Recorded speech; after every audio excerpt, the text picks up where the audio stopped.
नमस्कार, रुद्र चंडिका चैनल में स्वागत करता हूँ। देखिए, श्रावण का महीना आ रहा है, बहुत सारे हवन अनुष्ठान होने वाले हैं। लेकिन मैं आज एक विशेष एक बात के लिए मैंने आप सभी के लिए एक वीडियो बना रहा हूँ।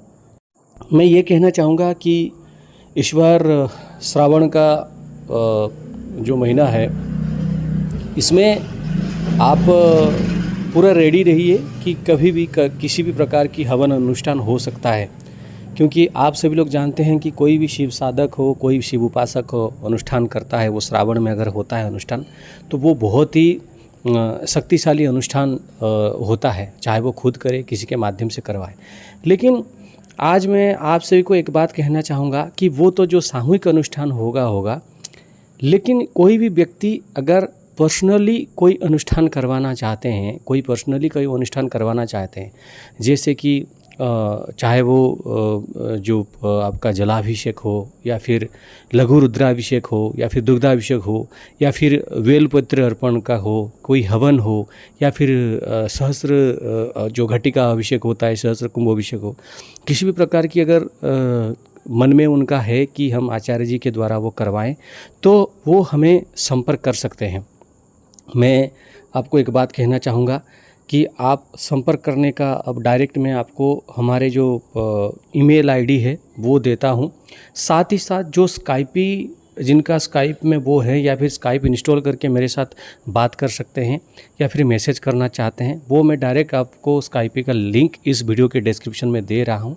आप उस लिंक में जाकर हमें जब ऐड करेंगे, आप हमसे डायरेक्टली बात कर सकते हैं। हो सकता है चैट में, या फिर अगर कॉल पे आपका बात करने का मन हो तो आप कॉल पे भी बात कर सकते हैं।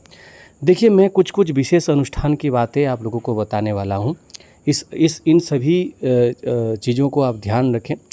पहली तो बात है कि पहला एक अनुष्ठान में आपको एक बात बताने जा रहा हूँ कि कोई भी व्यक्ति अगर श्रावण में एक अनुष्ठान करवाना चाहते हैं, वो उस अनुष्ठान को मैं आपको बता रहा हूँ कि वो अनुष्ठान है शतष्टोत्तर जो जलाभिषेक का शतष्टोत्तर बिल्वपत्र दान। ये अनुष्ठान है जिसमें 108 जलाभिषेक होगा और 108 बिल्वपत्र अर्पण होगा, और साथ ही साथ उसमें उपचार पूजन और विभिन्न प्रकार की पूजा उपासना भी है। वैसे जो कहीं इंडिया में रहता है, बाहर में रहता है, वो संपर्क कर सकता है, उसके नाम पे होगा। अगर कोई ऐसे सुविधा अवश्यत अगर कोई व्यक्ति ऐसे अगर कर सकता है, तो वो चीज़ आप करवाने का जो है आप पूर्णतः व्यवस्था हम करेंगे। ठीक है। पहली तो बात है, मैं एक बात हमेशा ये कहूँगा कि समय के हिसाब से अगर कोई ऐसा है कि केवल वो हवन करवाना चाहता है, तो वो हवन करवाने का वो हमसे हवन करवाने के लिए कांटेक्ट कर सकता है। ठीक है। तो हवन जो होगा, एक हवन जो सिद्ध पीठ में होगा, चाहे वो किसी भी शिव मंदिर में, जो कि पुराना शिव मंदिर होगा। ठीक है। और उसमें सिद्ध पीठ में वो हवन होगा, या फिर उसकी दूसरे पद्धति से मेरे जो तपस्थली है, साधना पीठ है, उसी में होगा।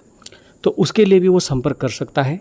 केवल हवन के लिए एक रहा आपका शतष्टोत्तर बिल्वपत्र दान के साथ शतष्टोत्तर जो जलाभिषेक, ठीक है, वो करवा सकता है। तीसरी एक चीज़ है, इसमें रुद्र चंडी समेत रुद्र का सामूहिक पूजन होता है। उसमें देवी माँ का भी पूजन का ऐसा है, बाबा का भी पूजन का ऐसा है। इसमें पहले तो बात है कि जब आप संपर्क करेंगे, ईमेल करेंगे, आप अगर बात करना चाहेंगे, आप अगर नंबर देंगे तो मैं कॉल करूँगा, या फिर अगर स्काइपी में अगर मुझे कंफर्टेबल लगा तो कॉल करूँगा, या फिर मैं स्काइपी के माध्यम से बात करूँगा। तो बात करने के बाद जो है जो विधि विधान है, कैसा प्रोसीजर है, क्या है, मैं आपको बताऊँगा। उस हिसाब से जो इंटरेस्टेड हैं, या फिर जिन्होंने पहले भी करवाया है, देखिए ये पिछले 2 साल से मैंने बंद कर दिया था।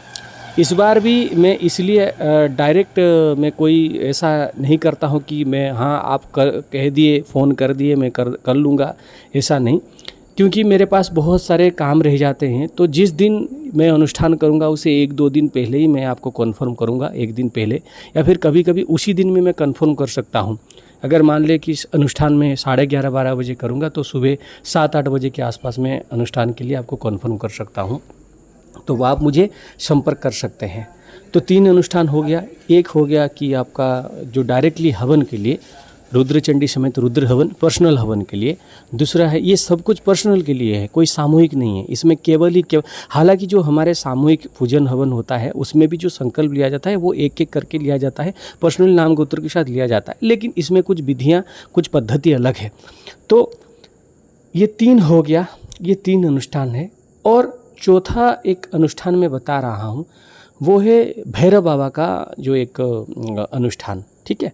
अगर कोई वैसा भी कोई इंटरेस्ट है, जो अपने मन में भाव आ रहा है कि हाँ भैरव बाबा का निमित्त कोई एकदम पूजन उपासना या फिर किया जाए, इसमें जो भैरव बाबा का उपासना, इसमें अर्चनम होता है, ये मैं अपने जो तपोस्थली है, अपनी साधना पीठ में ही मैं वहाँ पर ही करता हूँ।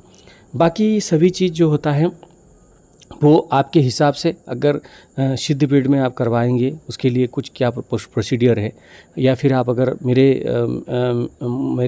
मैं जिस प्रकार से पूजा उपासना करता हूँ वो पद्धति क्या है मैं आपको बता दूंगा। जो व्यक्ति कॉल करेंगे या फिर जो व्यक्ति के साथ बात होगा उनको मैं डायरेक्ट बता दूंगा कि इस पद्धति से होगा, ये आपका विधान रहेगा।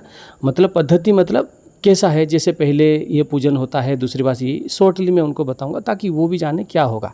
रिक्वायरमेंट पहले जब आप ईमेल करेंगे, आपका समस्या क्या है, कैसे आपको लग रहा है, उस प्रकार को देख के ही इस चीज़ को हम डिसाइड कर पाएंगे कि आपके लिए ज़रूरी। ऐसा नहीं कि जे एक छोटी सी समस्या है उसके लिए आपको बहुत बड़ी अनुष्ठान करना पड़े।